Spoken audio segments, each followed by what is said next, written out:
Elizabeth's senior advisor, Lord Burghley, died on 4 August 1598. His political mantle passed to his son Robert, who soon became the leader of the government. One task he addressed was to prepare the way for a smooth succession.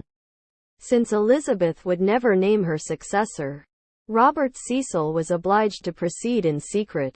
He therefore entered into a coded negotiation with James VI of Scotland, who had a strong but unrecognized claim.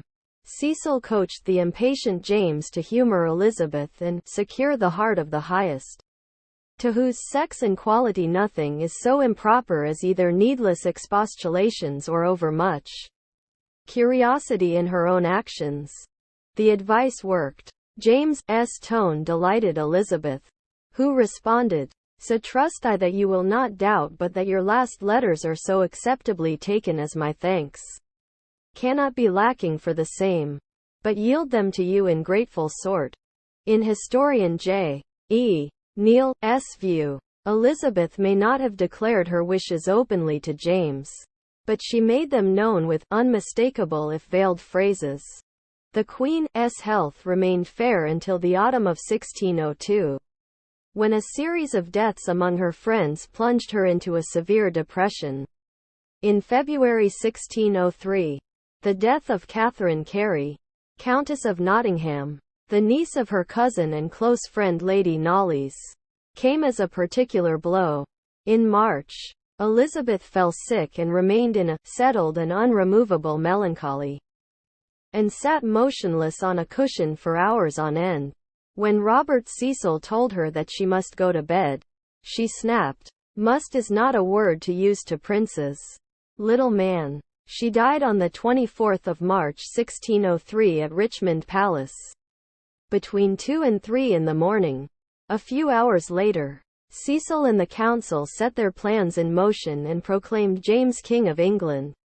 While it has become normative to record Elizabeth's death as occurring in 1603, following English calendar reform in the 1750s, at the time England observed New Year's Day on 25 March, commonly known as Lady Day.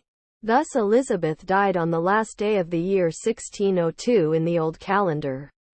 The modern convention is to use the old-style calendar for the day and month while using the new-style calendar for the year. Elizabeth's coffin was carried downriver at night to Whitehall, on a barge lit with torches. At her funeral on 28 April, the coffin was taken to Westminster Abbey on a hearse drawn by 4 horses hung with black velvet. In the words of the chronicler John Stowe, quote, "Westminster was surcharged with multitudes of all sorts of people in their streets, houses, windows, leads and gutters, that came out to see the obsequy, and when they beheld her statue lying upon the coffin, there was such a general sighing, groaning and weeping as the like hath not been seen or known in the memory of man." Elizabeth was interred in Westminster Abbey, in a tomb shared with her half-sister, Mary I. The Latin inscription on their tomb, Regno consortes in urna, hic obder mimus Elizabetha et Maria sorores, in spe resurrectionis, translates to consorts in realm and tomb. Here we sleep, Elizabeth and Mary, sisters, in hope of resurrection.